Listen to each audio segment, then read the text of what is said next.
So, what are some steps that leaders can take to become better change leaders?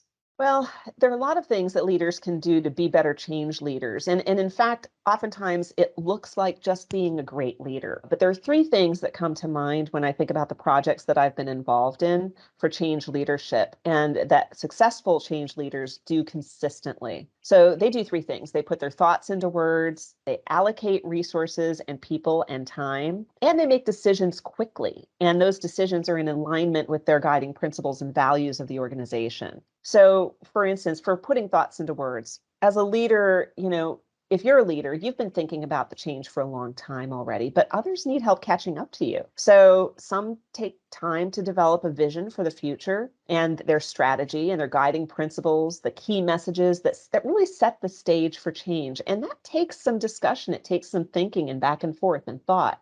And when you think these things through carefully, you can then really align them with the organization's overall strategy and values. And when you get those messages that are aligned at every level like that, it really has an impact on people. And your end users, your employees really start to see and believe that this can work and that there's a reason why you're doing this that's valuable to the organization.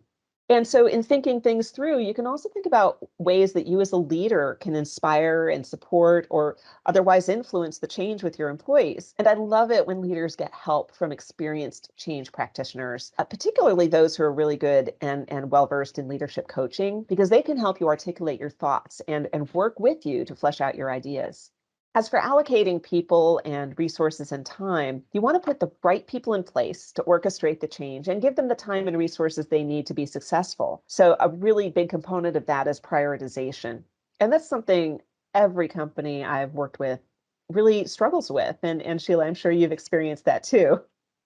So, making it clear to your team how important the change is really important, and setting expectations for them and their teams to respond to information requests, to attend meetings, and complete the needed training, or even practice something if they're being expected to do something differently. Taking that time to really understand it and learn it and ramp up, and not just expecting everything to work right out of the box right away without any of that preparation.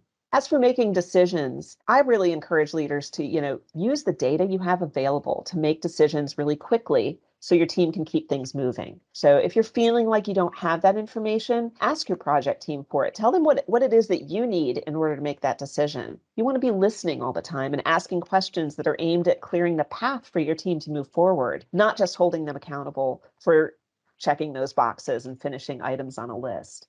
And as a leader, before you make a decision, consider questions like, do you have all the information you need?